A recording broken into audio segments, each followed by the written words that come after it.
xibaar yi ci RFM. 1h di benn waxtu jot na ci RFM ñu dikk ak yéen ci xibaar yi. El Hadj Ndiogou Diène. li ci gën a fës benn doomu aadama ñàkk na bakkanam ci ngelaw lu fort li woon ci taw big bi ab dal moo daanu ci kaw benn jigéen ca service régional du commerce bu Thiès ngelaw loolu jur yàqu-yàq yu bëri ci Ndakaaru muy garab ak i panneau publicitaire yu daanu waa météo xam ne ne taw yu ànd ak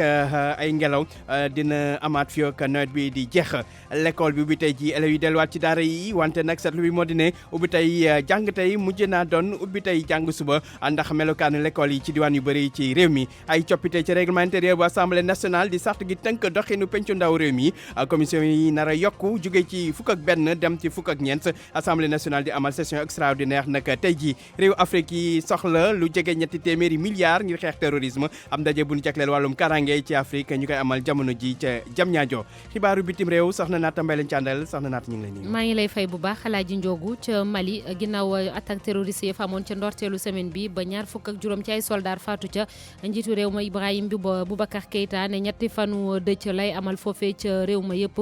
ñu na fas yéene sargal kon ñooñee faatu naka noonu it ñaar fukk ak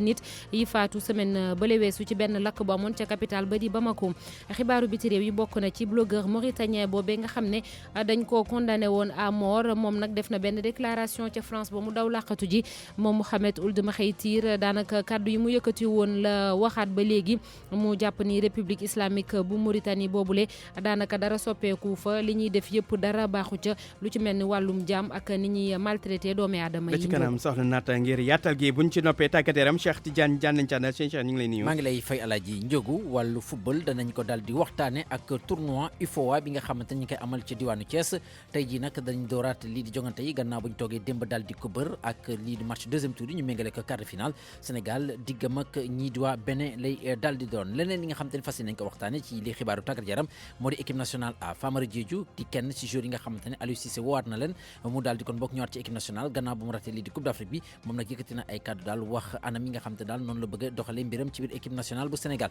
wàllu Ligue Europa itam danañ ko daal di waxtaane joxe lii di calendrier rencontre yi bàyyi ci xel équipe ya ca France ak itam ya ca Angleterre. ba ci kanam sëñ Cheikh ngir yaatal gi buñ ci noppee lii di reportage bi ñu jagleel màggal gi tey nag ñuy wax wàllum kayitu barkeelu yi gars yi di joxe ci mbedd mi li ci yéenekaay yi gis-gis ñuy waxtaan tey régulation des prix maanaam ay saytug njëkk yi fii ci réew mi loolu la ñuy waxtaanee kon ci li nga xamante ne mooy gis-gis mu nekk li gën a fës ci xibaar yi ne su leen ci ay faram-fàcce. El Hadj Ndiogou Diène. Aliou Ba moo nekk ci machine bi mbokk yi ñu leen di nuyu dellu di rafetlu bu baax a baax sa naan ak rajo Futurs Médias xibaaru diggu bëccëg yi dañ koy door ak taw yi nga xam te ne wàcc na biig ci Ndakaaru ak gox yu bëri ci réew mi di taw boo xam te ne dafa ànd ak ngelaw lu fort ngelaw loolu sax juri loraange ca diwaanu Thiès benn soxna la benn dal ci kawam ba fa la jaar ñàkk bakkanam loolu nag ma xewee ci service régional du commerce bu Thiès leeraleeg Cheikh Anta Diop. soxna si di Penda Sissoko amoon na lu toll ci fanweeri at amoon ñetti bant faatu ginnaaw taw bi fi amoon biig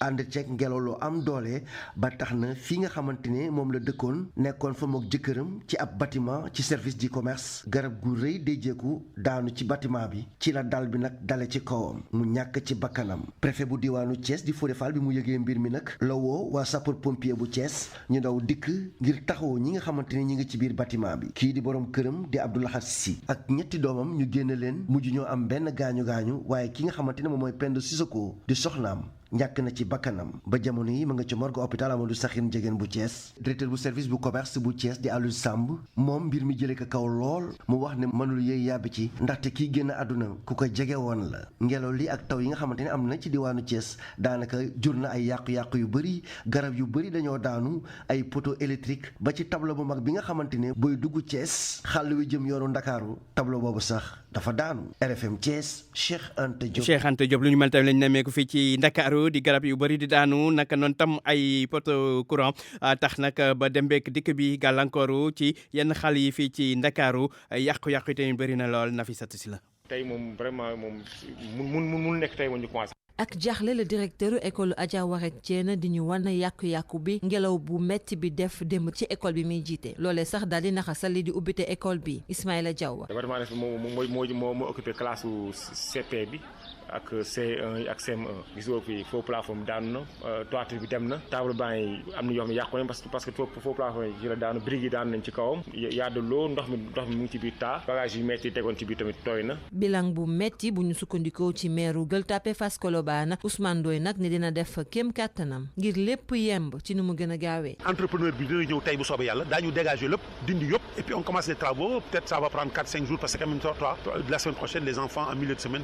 dañu war a delluwaat ci classe. ca Gueule Tapée moom ñetti garab ñoo fa daanu indi fa nag embouteillage bu mag woto yi di daw ci kaw trottoir bi di forcer passage bi li ni mel sax moo am ci rue 6 prolongée. parce que tey bu nekkoon ne bu nawet bi jege see amoon na comme gars yi toppatoo garab yi dagg cer yi affaire yooyu noonu yëpp même bu daanoo du def comme nii quoi dina daanoo bu yem difficulté bi yoon amul boo jaaree nii tamit am na yeneen ñaari garab yu daanoo dëkk bi yëpp la bu yoon amulee xam nga nii rek nga mun def da koy ubbi sa yëga sa benn pneu à côté pour dem normal quoi pour man kanaa mairie bi du gis lii di ko bàyyi nii kanaa ba ngoon lii di fi nekk quoi ay 17 heures 18 heures di ko fekk fii nii. ca Fann résidence ci bunti ministère de la santé li ni mel la fa am waaye ña nekkee ca wet ba ñoo doon arrangé mbir mi bay sax gor branche yi daanu. est-ce que amul lu daanu foofu. Vigile ak les jeunes vendeurs de café la ñoo dajaloo fi pour xëcc branche yi tali bi gën a yaatu tuuti pour parce que ci digg tali bi la ñu waddoon ñaari branche yi yëpp ñaari ci digg tali benn voie kese moo am donc il fallait que donc il faut benn vigile bi nekk fële sax moo doon ñëw moo mujjoon na ñëw sax régler circulation bi ba mu xaw a tane ba fii ñu toll nii nag ay mesures yu am solo la ñuy xaar ngir situation bi daal di mën a régler wu yoon daal di am nit ñi jàll mu mel ni nag loolee wareef la ci ñi nga xamante ne ñoo yor gox-goxaat yi. Nafissatou Sylla ay taw nag yu ànd ak ngelaw ku yebu xaaraat ko ndaxte bu ñu sukkandikoo ci waa météo fii ba diggu weer wi ñu nekk di weeru octobre lu ñu mel mën naa am ci réew mi Ndakaaru ak yeneen gox yi kon waa météo ñoom ñoo ko xamle leeral yeeg Mamadou Ama Ndione. taw yu métti yu ànd ak vent bu fort loolu nag situation la boo xam ne mën nañ ko expliquer bu ñu sukkandikoo ci Pape Ngor Ndiaye di njiital service prévision ak réduction des risques ca ANACIM di kuréel gi yëngatu ci wàllu météo fii ci Sénégal. mooy ay niir yoo xam ne jotoon na formé wu ci diggante Mali ak Mauritanie ay niir la yoo xam ne dafa àndoon ak taw takku ak ngelaw ak ay dënnu loolee nag dafa dugg daanaka bale goxu Sénégal yëpp rawatina ba jànnaar yi diggu réew mi ak côte bi Louga moo am ci ba jànnaar ji fukki millimètre ak ñaar Linguère am fukki millimètre ak benn bu ñu demee ba ci diggu réew mi Dakar Yoff am na ñaar fukki millimètre ak juróom-ñaar lu ci mel ni Kaolack am na ñaar fukki millimètre Fatick am fukki millimètre ak juróom benn Bambey am fukki millimètre ak juróom Diourbel am fukki millimètre ak ñeent sudu dëkk bi fi ñuy woowee Mbak boolu Ziguinchor moo am ñaar fukki millimètre ak juróom ñaar Bakel am ñaar fukki millimètre ak juróom ñett taw bi jot na laal goxu Sénégal bi yëpp daa am na tamit ngelaw bu mu àndoon dem na ba géej gi ci yenn gox yi juróom benn fukki kilomètre ci waxtu. taw yu ànd ak ngelaw bu fort loolu nag dana wéy ci gis-gisu waa ANACIM ci seeni prévision. taw yi ñu ngi koy xaarandi ba léegi ànd ak ci dënnu ak yenn localité yoo xam ne mën nañu am bay ngelaw tamit première décade octobre bi semence yi dafay yëngu ba léegi muy instabilité bi ñuy nemmeeku donc am na yeneen taw yeneen épisode pluie orage yoo xam ne ñu ngi koy yaakaar diggante le 7 jàpp le 9 octobre. fi mu toll nii ay yàqute gis nañ ko ci Ndakaaru ak yeneen i région waaye nag terewul taw beeg ngelaw leeg dënnu yi lépp dana wéy. pour man RFM mooy rajo bi gaaw ci xibaar yu wóor. RFM xibaar yu wóor te wóor. wéy ci xibaar yi gannaaw bi ndax tegale juróom-ñetti minutes wax ci leneen wàllum njàng mi ak tey ji ubbite l'école bi pour ñi nga xam te ne ñooy élèves yi loolu gannaaw bi nga xam te ne seeni maître def nañ ñu mel bërki démb ci talaata ji fële ci école Adja Warat Diène foofu nag jàng xalaata gun ko ndaxte nag màggetaay ak toile école boo xam te ne dafa daanu waaye tamit léeg-léeg lii di ubbite école bi di am jamono joo xam te ne njàqare ak tiitaange am na ci élèves yi ak ñi nga xam te ne ñooy seen waajur li ko waral mooy li yee syndicat jàngalekat di dànkaafoo xaat yëngu-yëngal ngir sàkku ci nguur gi mu saafara seen i tawat ñoom élèves yi ak seen waajur di sàkku ci jàngalekat yi ñu daal di tegandegum ci suuf lépp luy wàllu yëngu-yëngal reportage Adji Maguette Ndiaye.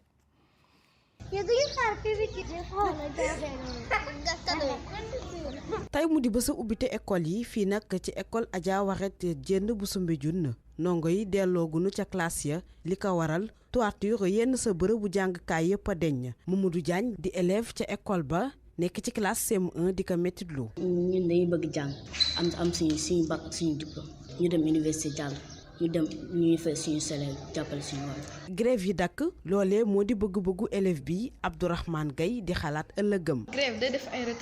retard ci jàng bi parfois suñu jàngee ba ci digg bi dañuy def grève léegi parfois mara mi mën nañ fàtte lu ñu commencé woon léegi duñ ko jeexal. suñu bëgg-bëgg mooy ñu jàng après su ëllëgee ñu dimbali suñu parents yi. ci lu soriwul dara fii nag ci école El Hadj Omar Sall bu Gueule Tapée daanaka jàng bi door na fi.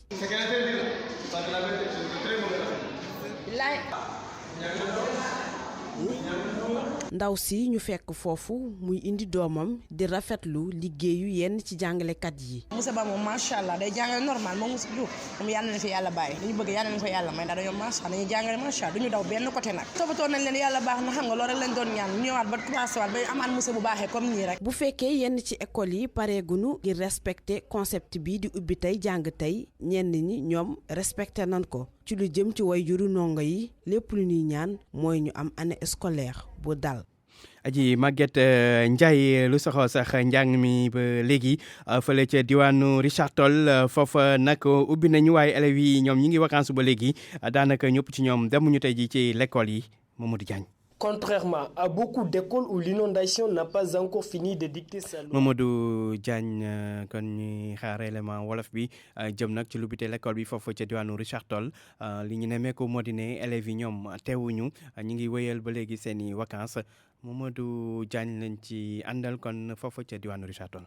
li ñu gis école primaire bu Gallo Malick bu Richard Toll wuuteeg loolu li ñuy nemmeeku si yeneen école yi nekk si biir réew mi xam ni mbënd gi mi nga fay jaaba jonge si bërëb bi nag si bésu ubbite école bi ñi nga xam ne ñooy élèves yi kenn gisul leen fi tax ba kii di directeur bi daal di jaaxle loolu moom mii di Daouda Ba mi nga xam ne ni lii di ubbi tey jàng tey kenn mënu ko wax si biir école am bile. mënul ne tey parce que les gosses yow yaa ngi xool sax les gosses se parlent les enseignants sont là l'école seen na mais gis ñu fi xale yaakaar naa ne nguur gi ak suñu gox bi war nañ vraiment waxtaan ak parents yi wax leen ubbi tey jàng tey bi lu war a am la te mun na am. moom mi la sax mi nga xam ne ni lii di ubbi tey jàng tey biñ ko bëggee def si réew mi ñi nga xam ne ñoo ngànk jàngame jàngale bi dañ si war a xar seen tànk tubéy daal di sensibiliser ñi nga xam ne ñooy waajur yi. faute bi lu ci ëpp ci parents yi lu ci topp aussi ci autorités yi parce que boo génn slogan nga ne ubbi tey jàng tey en amont dafa am li nga war a def ci sensibilisation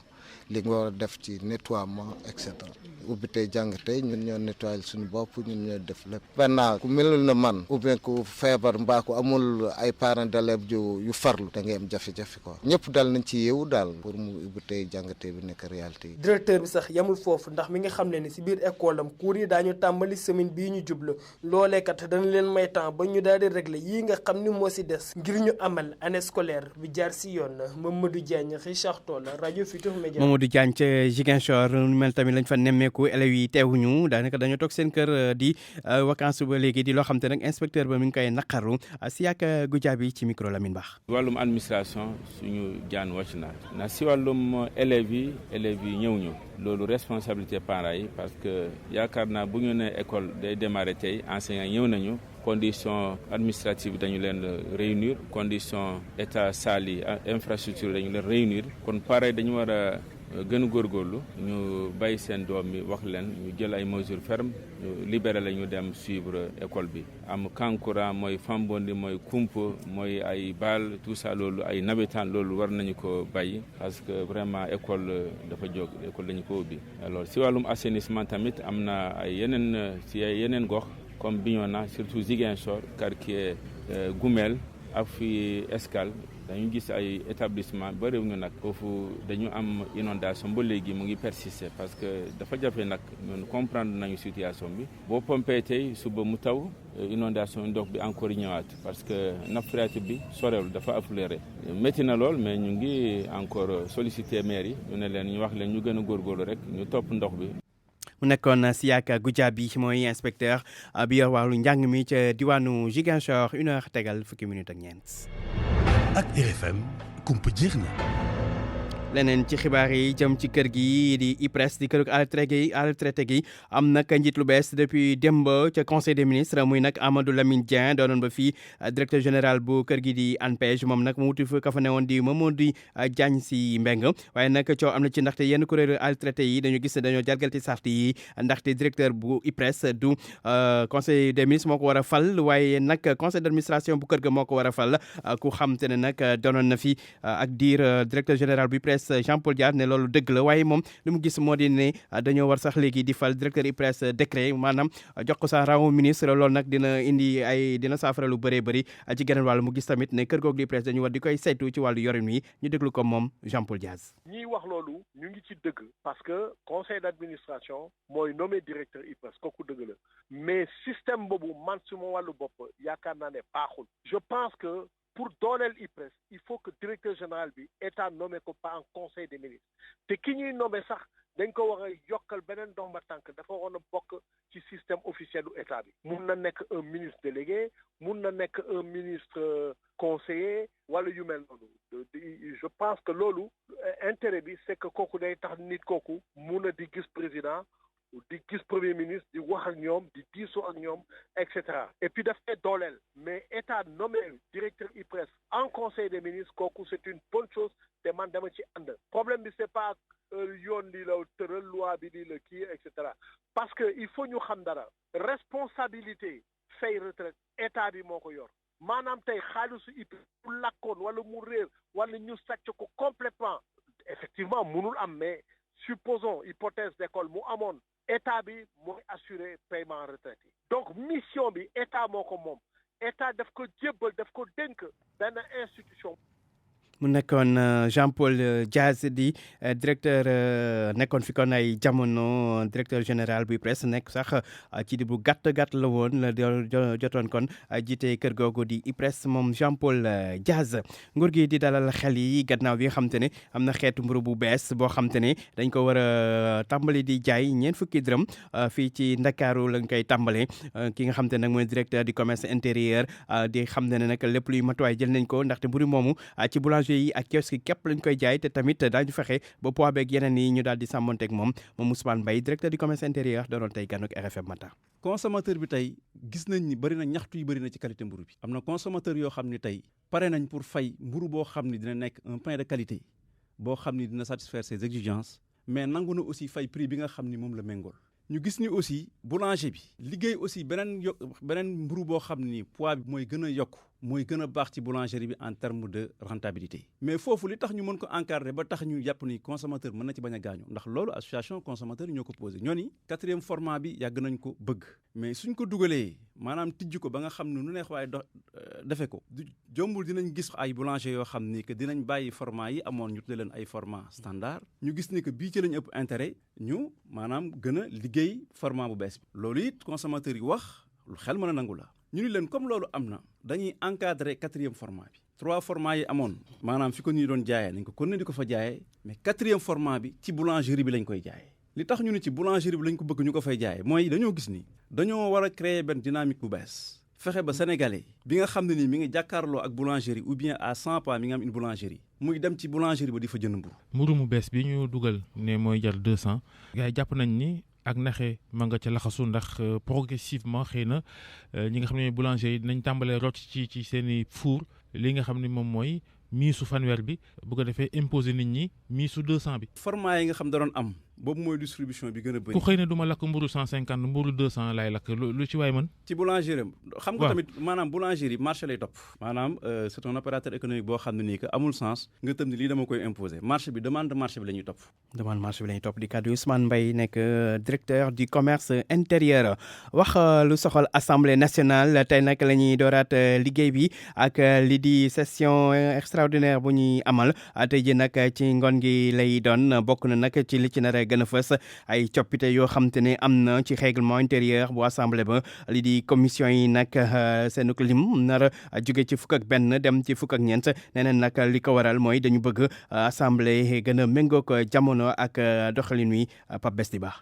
règlement intérieur bu assemblée nationale dina am ay coppite yu ci nar a am ci plénière biñ nar a ubbi commission yi nekkoon fukk ak benn dinañ dem léegi ci fukk ak ñeent changement la yoo xam ne dafa jot ndax temps bi moo ko woote noonu la Abdoul Mbow vice-président assemblée nationale xamle. Sénégal dafa war a nekk dëkk boo xamante ni ci ay jamono yu néew dina nekk dëkk buy produire pétrole di produire gaz di produire fer te xam nga loolu nekkul loo xamante ne nii caaxaan la donc dafa war a ànd ak ay institutions dina am commission boo xam ne mooy ressources naturelles yi maanaam wàllu gaz pétrole ak minerais yi il faut que mu am commission boo xamante ni daf ciy liggéey di ci saytu ci wàllu li nga xamante ni moom la ñuy wax ay changement climatique assemblée nationale war na ci mën a adapté wu ba am liggéey boo xamante ni dinañ ko def commission finance aussi dinañu ko def ñaari commission parce que dafa am boo xam ne économie générale lay def am boo xam ne day nekk ci finance proprement dit ku ne xam na ne règlement intérieur bu assemblée nationale la loi la te loi defe naa ne bu jamono di dox di nga dem ba boo xamante ni di nga toog waxtaan saytu ko. changement yi nar a indi ci composition commission yu assemblée nationale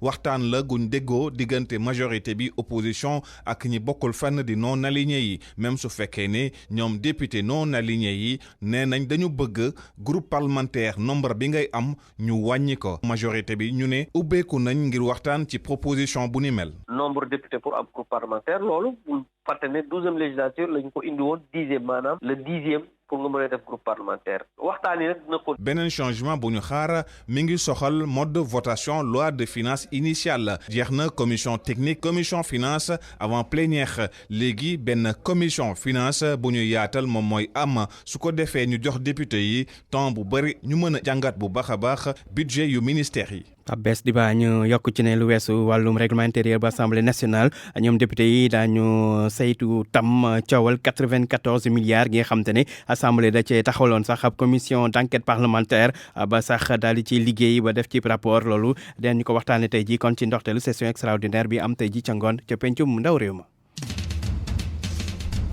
RFM bitim réew xibaaru bitim réew soxna Naata Mbaye lañ ci àndal ñu koy door ak Mali foofu nag dëju ko ñetti fan lañ fa tàmbali tey jii gannaaw cong yoo xam te ne amoon na ci semaine bi. waaw Alaaji Njogu ngir sargal militaire yi ñu faat foofee ca camp bu Bolkesi ak poste militaire bu Mondoro waaye itam na ay nit yu faatu ci ab lakk bu am semaine ba la weesu ca Bamako ñoom it dañ leen ca boole ci beneen wàllu wa rek ñu jàpp ni am na ay manifestation yu amoon foofule ngir lépp leer ci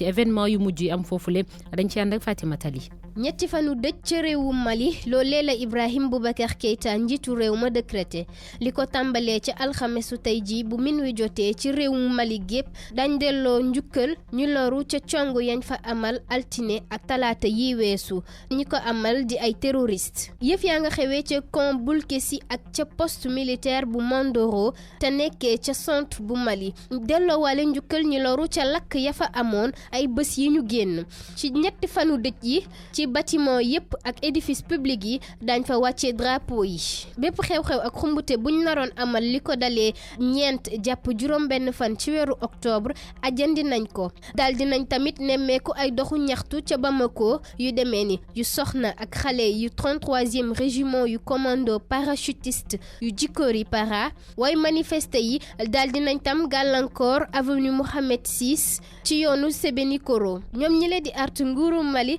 ngir mu jox leen ay xibaar yu wóor te leer ci limu victime yi lu soxal wàllum lakk gi di fàttali alarba 20 fan ak juróom ci weeru septembre bi ñu weesu ab camion wu 4,000 litre daal dina fa daanu explosé lu ëpp 20 doomi aadama daal dina ñàkk seen bakkan lu ëpp 40 am ay gaañu-gaañu.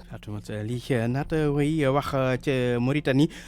nag ki nga xam te ne mooy blogueur boo xam te ne dañu waroon faat bakkanam mu jigéen ñu bàyyi ko mu génn kaso yëkkati na kàddu yu njëkk. moom nag dafa génn dem rek door a mën a wax moom Mohamed Cheikh Ould Mekhaytir daanaka kàddu yu mu yëkkati woon la waxaat ca France ba mu nekk nag la def ab déclaration nee na Mauritanie nekk na réew boo xamante ni daanaka lañ daan dund ca ay at ca gannaaw moo fi nekk ba léegi lu ci mel ni ay ñaawteef ay mbirum jaam ak lu ni mel dañuy dem ba Nouakchott ànd ceeg Mohamed Diop. Mohamed Cheikh Ould Mekhaytir di blogueur jàpp ne Mauritanie amut civilisation. te li fi xew soriwut ak li taliban yi def ca Afghanistan ndax ne na fii ay daggi loxo ak atti nit ray ko ñoo ne ba léegi ci code pénal bi ba noppi ñuy jël xale yu tuuti nag génne leen l'école ngir ñu dem sëyi blogueur bi nag dañ ko atte woon waran ko rey ginnaaw l'article bu mu bindan di ŋàññ li mu jàpp ne mooy ñàkk yemale xeeti askan wi ba noon sax loolu boo ko toppee cosaan la mu nga bawoo ci jamonoy yónnenti Muhammad loolu nag nee na mooy li mu gëm ba tey jii ne askan wi ay pàcc-pàcc lañ ko def te benn duggante wu ceeg sa moroom ba ne sax boo wàccee ci mbedd mi mën nga xàmmee gor yi tëgg yi ak ñi fi nekk ni jaam yokku ci ne waaw foo dem ci dëkk bi ñu ngi tabaxi jàkka teewut mu am ay dëkk yoo xam ne ñi bawoo ci njaam lañ fa ber mënuñoo jàng mënuñoo tam faju Mohamed Diop Nouakchott RFM. Mohamed Diop naata wax ci leneen muy nag wàllum démocratie ak constitution ci Afrique nekk li ñuy waxtaanee ci ndaje buy am jamono ji ci réewum Niger. ndaje boobu ñu ko seq ay njiitu réew yoo xamante ni ay njiitu réew woon ak ay constitutionnaliste président bu Niger di Mahamadou Issoufou moom mi dalal sommet boobu la ci boppam sax wax na ni ci présidentielle bi ñu dëgmal seen réew atum 2021 moom du sampaat ndëndëm bu ñu sukkandikoo ci ab discours am nag nee na fii ci Afrique daanaka fanweeri réew ak juróom ñoom ñoo limité seeni mandat fukk ak ñaar amuñu benn limitation maanaam lu waay neex def ci wàllum mandat juróom benn yi nag dañ koo dindi ndax amoon na ci seenu charte réew li ñu namm ci ndaje bu yaatu boobule mooy fexe ba ñiy jiite ay réew fii ci Afrique jamono ji bañ a indi ay coppite si seeni charte réew ngir rek toog ca bopp réew ma waxtaan wi nag dinañ ko amal ci diirub ñetti fan ñi ko sabab bokk na ci National Democratic Institute di benn mbootaay ànd ci ak yeneen.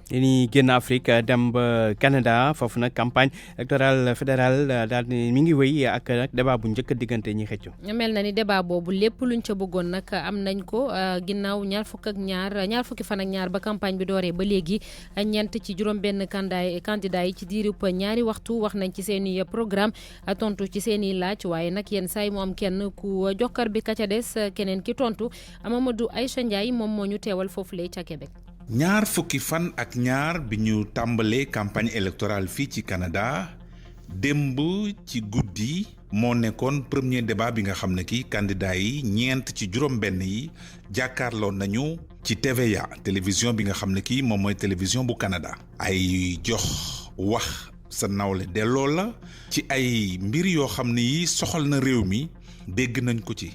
naam sax am na ci ñenn ñoo xam ne yëkkati nañ ay kàddu yu xaw a ñagas jëmale ci si yeneen candidat yi nga xam ne kii ñoo bokk ci plateau bi ku ci mel ni André Chouet yëkkati na kàddu naan que yow Justin Trudeau da ngay nuroog naafeq ndax boo waxee ne yaa ngi taxaw wàllu aalam gi te mën a dem ci campagne ak ñaari avion ñaari roppalaan moom lu ko jaaxal la ci kaw tontu jeeg waxtaan wi kii nga xam ne kii mooy Jang Sing mooy tamit tontu na ki nga xam mooy François Blanchet na ko bàyyil sa waxi ŋàññ yi ak jaxase waa biir Canada jëmale ci xëcc sa boor mu dëll jëmale ci wàllu Québec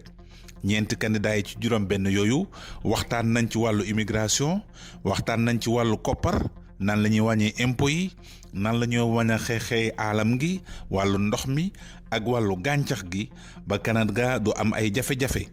ci wàllu njënd ak jaay li dox seen diggante ñoom Canada ak Amérique waxtaan nañ ci ñu mën a ràññee rek ne ñoom ñeent ñooñu wax dëgg yàlla bàyyiwuñu lenn mu sedd ci seen biiri jongante ñu mën a fàttali rek ne altine ji ñu jot dinañ demaat ci beneen débat boo xam ne ci wàllu nasaraan la laata ñuy dem ci wàllu alxames ji mu nekkaat beneen débat ci wàllu anglais lépp pour mën a permettre candidat yi mën a wisaare seen programme ci campagne bii ñu jëm laata ñuy dem ci biiru élection bi mu war a yemook ñaar fukki fan ak benn ci weeru octobre 2019 ki doon jokkoo ak yéen fii ci Canada ti Mamadou Aïcha Ndiaye pour rajo Futur Média. mi ngi noonu Alain Ndiogu fii la ñuy yem ci xibaaru biti réew yi. jaajëf soxna Naata. RFM Sport.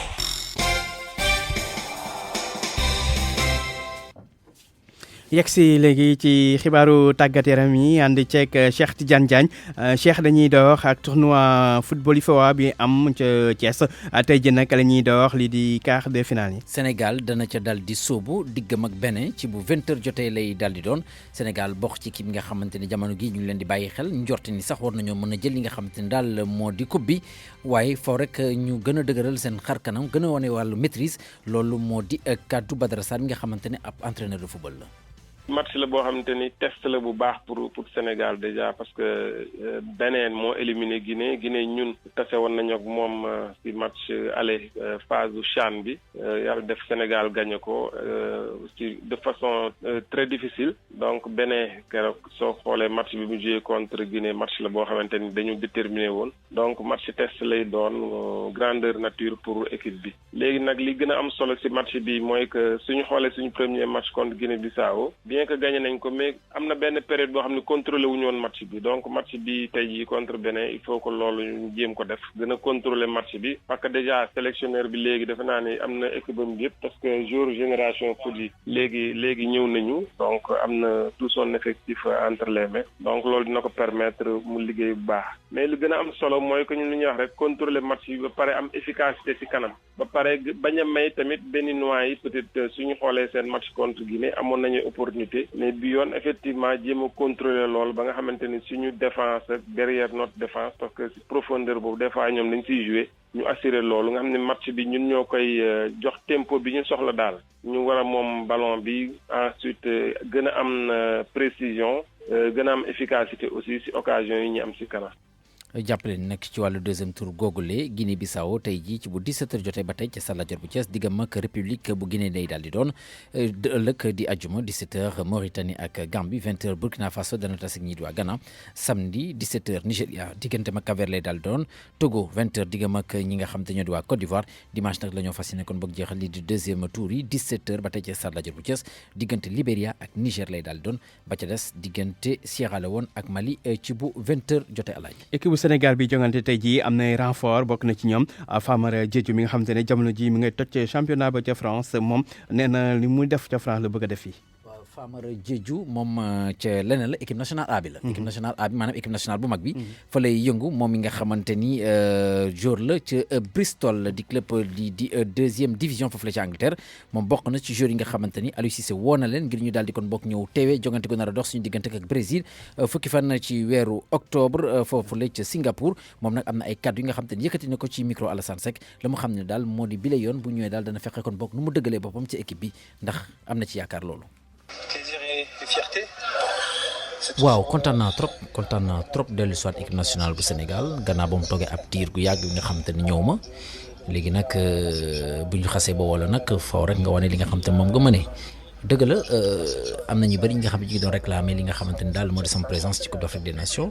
mais football moo demee noonu électionneur bi di Aliou Cissé daal na jël ñi nga xamante ni ci ñoom la amoon yaakaar te jàpp naa ñooñu sax liggéey bi def nañ ko ndax jot nañoo qualifié bu final Coupe d'Afrique des Nations waaye ci mujjantal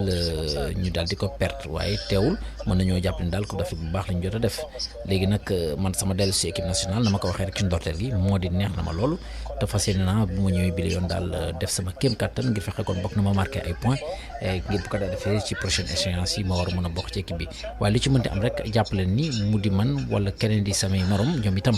am nañ seen place waaye football moom moo demee noonu daal football moo demee noonu léegi nag li des ba des rek moo di ci man la dépendre léegi ma ñëw wane sama bopp bu fekkante ne sélectionneur bi daal jël na ma dugal ma donc lépp li nga xamante ne daal mu ngi koy séntu ci man bu ma ko defee am naa yaakaar ni kon bi la yoon daal bu ma xasee ba dugaat ci biir équipe bi daanaka du ma fa génnaat daal. On va juste essayer de donner le maximum de nous.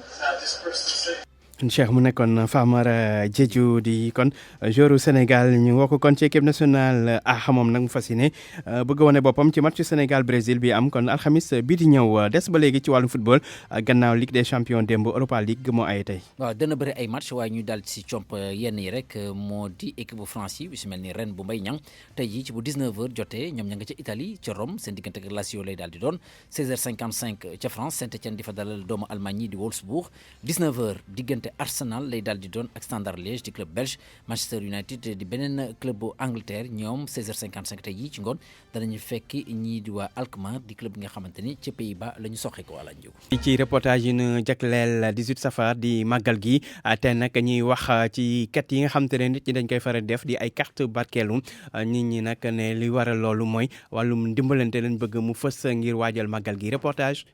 Amadou Sabar Bax Cheikh Ndiaye daanaka ma ngay waajal li nga xam ne mooy safar bi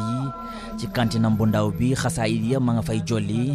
ci li nga xam ne mooy carte barkeelu yi ngir wàccaayu màggal Tuuba bi moom di xam ne loolu rafet la ndax loolee sax dafa bokk ci murit lu baax parce que yooyu ngay ay 100 200 yooyu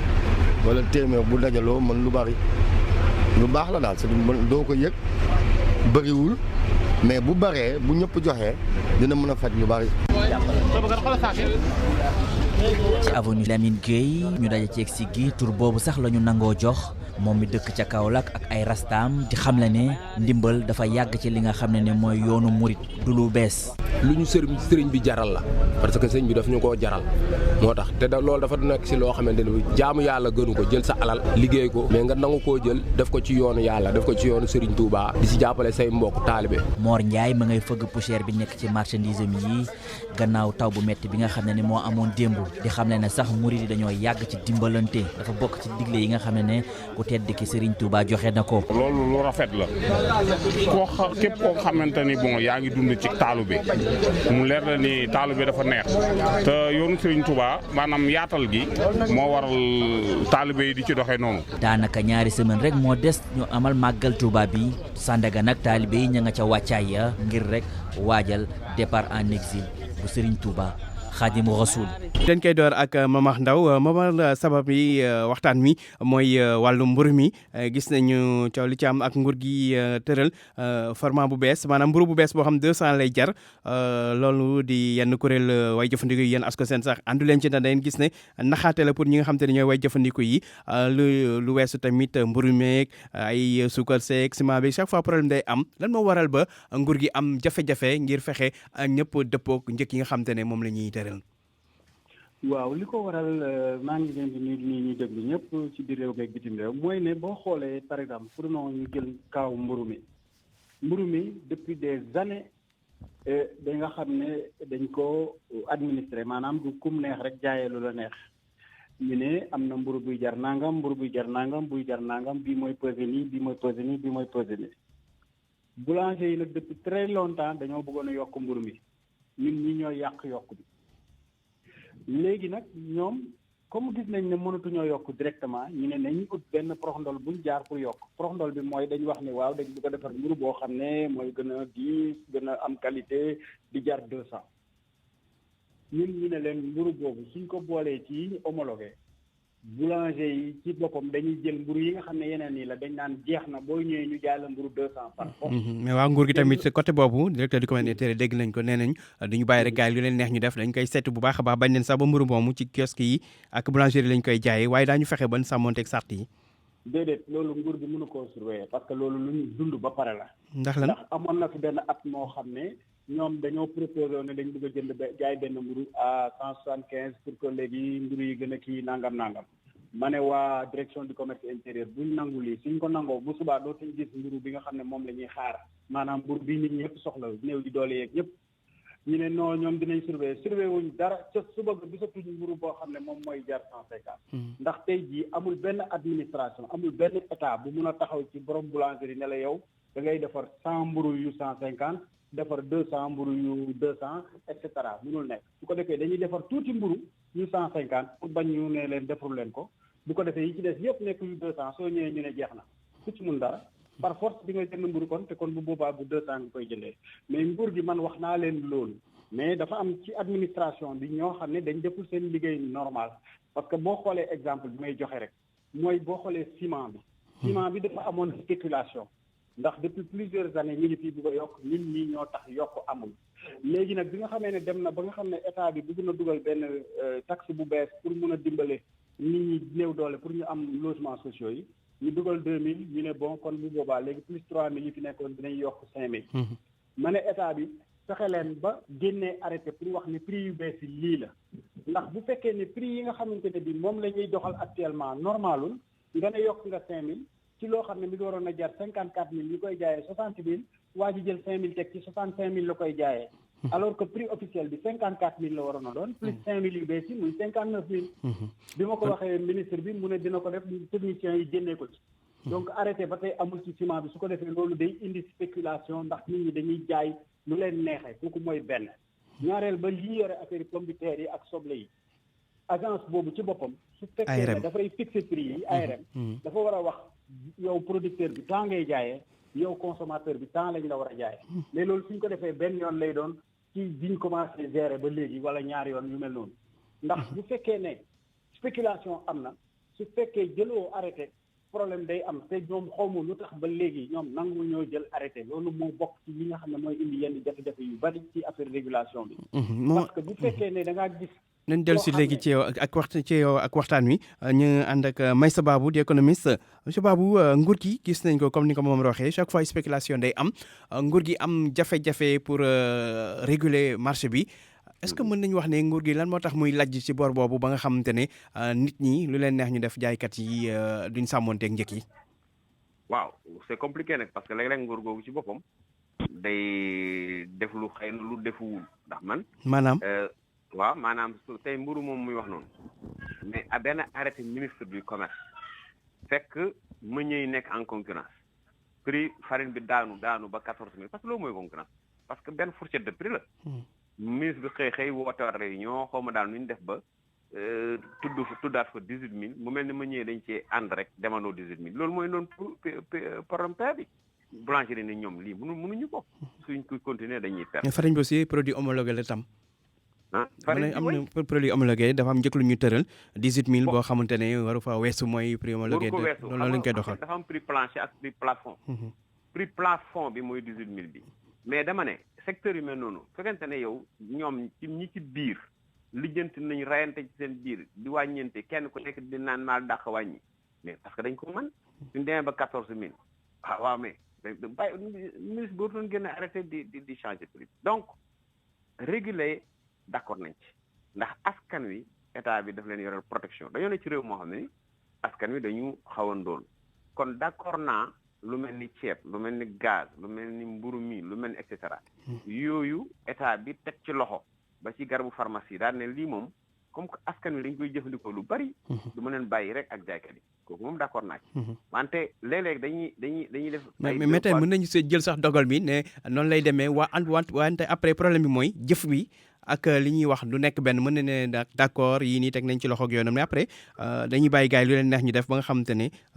problème bi day des ba léegi. waaw xam ko moo nekkoon le cas du ciment parce que Momar du ko weddi loolu problème absence de contrôle de l'État la rek.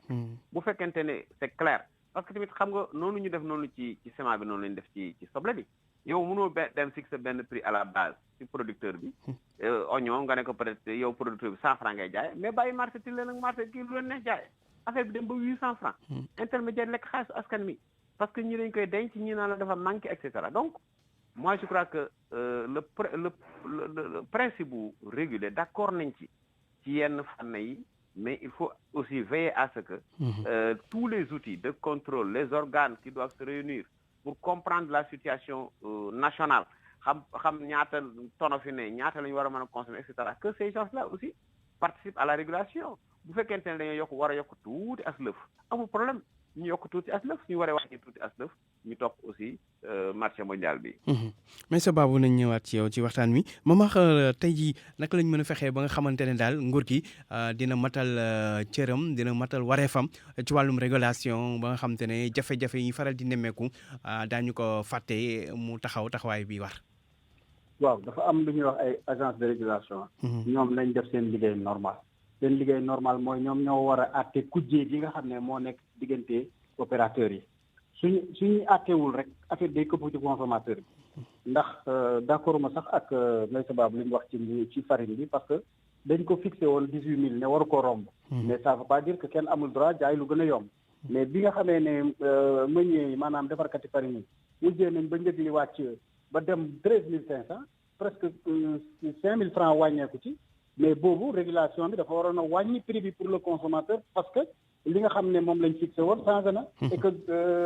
ki yaa ngi am bénéfice bu mag a mag ci kaw consommateur yi. régulation intervenir ministère du commerce noppi. mais mukk loolu mooy indi problème. beneen bi mooy boo xoolee tey jii li nga xamante ne bi moom moo jëm ci ni ñu war a réguler marché bi mooy suñu waxee ne produit yii nga xam ne ay produits de première nécessité la ñun looloo tax nañ wax nañ changer loi bi nga xam ne moo yore prix yi ndax loi boobu dafa wax ne prix yi dañoo libre sauf bu jafe-jafe amee mais dañoo war a wax sauf prix bii ñuy ceeb diwlin suukar meew yàpp jën yooyu yëpp dañ ko war a réguler li askan wi di gën a soxla maanaam produit yi askan wi gën a soxla ñu fexe daal ba nga xamante ne yokk du ci am kenn warut a wax ne prix libre la dañ ko war a administrer bi nag dañuy xool ki koy nappi wala ki koy yar wala ki lan la ciy gagné ñu calculer ko ba nga xam ne dina ci gagné calculer ba nga xam ne buñ koy jaay itam du am spéculation ñuy rey consommateur bi ñun wax nañ loolu parce que bu fekkee yàpp mën nañ wax ne kilo yàpp temps la kon mën nañu wax kilo xar mu taxaw ñaata la suñ ne kilo xar mu taxaw ñaata la ñu ne bu tabaski jotee ñu ne bu dee laadum la bu dee pël-pël la bu dee bali-bali la bu dee façon bu mu munti doon ñu ne bii kilo bi nangam la su ko defee yow booy jënd coow li du am dañ koy jël rek teg ko ci bascule bi loolu yëpp ay xeetu régulation la man régulation laa jàng am naa ci lijaase ci université donc man li may wax nii bi ma waxuma ci air bi loo xam ne lu état war a def mais bu fekkee ne ñi nga xam ne ñoom dañu am liggéey xarum tabaski ñu koy peese di par kilo yooyu noonu loolu tey mën naa nekk njëkk li dépend ci ay kilo xarum tabaski loolu tey mën naa nekk waaw jën dañ koy jaay kilo boo demee dañuy dem jën jaay kilo buñ mënee jaay yàpp xar ne la kilo bi temps la mooy ne am na nuñ ko calculer ba nga xam ne ki koy jaay du perte suñ ko mënee def ci lu ñu rey ba pare mën nañ ko def ci luy dund parce que même produit bi la rek loolu yëpp loo xam ne lu fi mën a nekk la bu boobaa kenn du lor kenn ñuy jaay dinañ am te ñi ñuy jaay duñ leen lor loolu mooy régulation mooy képp koo xam ne yaa ngi nekk acteur di liggéey nga am dara te ki nga xam ne yaa ngi koy jaay doo ko lor mais bu fekkee nag ñi nga xam ne ñoom lañ jox liggéey bi mais nanguwuñ ko def affaire bi fu wut ci jaxasoo lay mujj rek jaxasoo lay def su may jeexalee ci régulation rek xoolal tey jii njëgu pétrole bi nga xam ne moom la ñuy jël essence bi mais kuréel gi nga xam ne moo ko yore day wax bu kenn dépassé prix bi rek ñëpp yéegandoo boo demee France boo demee États-Unis boo demee Allemagne dëkk yi am carburant yëpp boo duggee ci station bii li ñu lay jaayee ak station bii li ñu lay jaayee du benn pourquoi defuñ ñoonu fii donc yooyu yëpp dafa bari yoo xam ne il faut que ñu jël ko en charge pour ñu askan wi mun a génn ci mbir mi ñi nga xam ne ñooy liggéey génn tey jii ay téléphone dañ ko réguler yooyu yëpp parce que loolu mooy tax concurrence am nit ki mun a ne ci kat li may jaay arrangé wu ma xaar ma dem ci kële nga xam ne dinañ protéger consommateur bi ndax droit boobu droit fondamental la et tamit ki nga xam ne mooy liggéey ci loolu tamit diñ ko noot jërëjëf Momar Ndao ñu koy sant koy gërëm moom moo jiite ASCOSEN di kuréel guy aar way jëfandikoo yi jeexal ak Meissa Babou wàllum protéger ñi di consommateurs yi régulation bi problème bi tamit mooy ñi nga xam te ne dañuy jaay ñoom tey li ñu bëgg mooy ay bénéfices wala lu ñu ci am comme l'on dit la loi du marché c'est l'offre et la demande ñoom tamit du kenn du jaay ci malifraude ci perte tam loolu naka lañ mën a fexe ba nguur gi dina fexe ba kenn du ñiy jaay duñu perte consommateur bi duñu perte ban taxawaay lañ ci war a def tamit wàllu nguur gi ci côté boobu. waaw xam nga problème bi dëgg problème bi mooy lépp a manqué maanaam dafa doyut. pomme de terre doyul soble doyul ceeb doyul lu doyul nag en général il faut mu indi problème te tey it day cher boole ci. kon mais même par yenn saa sax mën na doy waaye. gars yi dañuy commerçant yi lu neex la ñuy def. waaw xam nga kooku moom culture commerçant Sénégal lañ. mais normalement su doon ne dañoo bay lu doy da ngay dem léegi fekk ñu saam juróom benn soble ne la 100 francs loolu lu mën a nekk la donc loolu amul gaa il faut ñu réguler d'accord mais xam nga lan laa ci ragal bugguma état boo xam ne nii parce que loolu moo doon dal boulangerie yi yow da ngay dem def sa calcul ne leen par force lii ngeen koy jaayee léeg-léeg sax ñooñu benn dërëm la ñuy am ci litre wala dërëm ñu am ci kilo xam nga tamit loolu day yàq métier am na koo xam ne ni tey soo demoon xoola ginaar yi dafa jar réguler ginaar 2000 francs ba daanaka 1500 sax am na ba 3000 kon mooy li ma leen wax léegi ne dafa doyul mais su doyoon duñ ko soxla léegi nag na état bañ a war ñi nga xam ne dañoo yor entreprise aussi di liggéey ndax bëgg nekk protéger askan bi ndax yow da ngay politique ne waaw maa fi ne kenn du ko yokk mais loolu aussi da mën na tëj ay entreprise parce que suñu demee ba nga xam ne comme boulangerie yu bëri dañoo sonn mais dañuy tëj kon il faut d'accord naa ci loi d'accord naa ci lu ne mais lenn lu ne nag dañ ko war a jox axam producteur bi nañ ko jox axam consommateur bi nañ ko protéger d'accord mais producteur yi nañ leen jox seen àq. jërëjëf Meissa Babou di économiste nekk jàngalekat ci université Cheikh Anta Diop bu Dakar ñu koy sant kay gërëm di santam di gërëm naka noonu Momar Ndao mi ñu àndaloon moom moo jiite ASCOSEN di kuréel guy aar way jëfandikoo yi mu nekk.